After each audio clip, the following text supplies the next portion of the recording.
We begin with a breaking news update. A Florissant police officer was hit by a car today while trying to arrest a wanted suspect. 5 on your side's Jacob Long is live at Barnes Jewish Hospital with the latest on the investigation and the officer's condition. Jacob?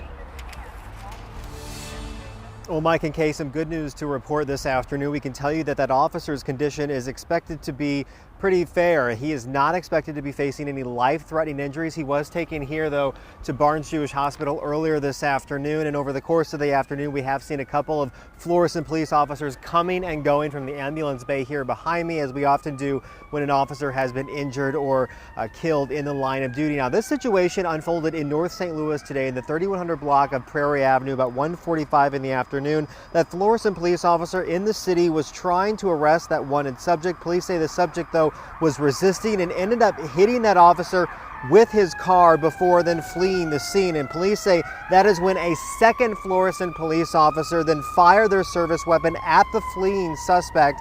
Not clear, though, how many times that gun was fired, but the suspect was not hit and the officers were not shot. Now, the suspect's car, though, it was hit by gunfire. We're told by police that the suspect also crashed that fleeing car and then tried to run away out of the crashed car. And eventually, though, that suspect was arrested. Unclear, though, who the suspect is, why they were originally wanted, and now what charges they could possibly be facing. That is information we are still working to gather as the investigation is still ongoing. But that Florissant police officer is injured but not facing life-threatening condition, being treated here at the hospital tonight. That is the latest here in the Central West End. Jacob Long, 5 on your side.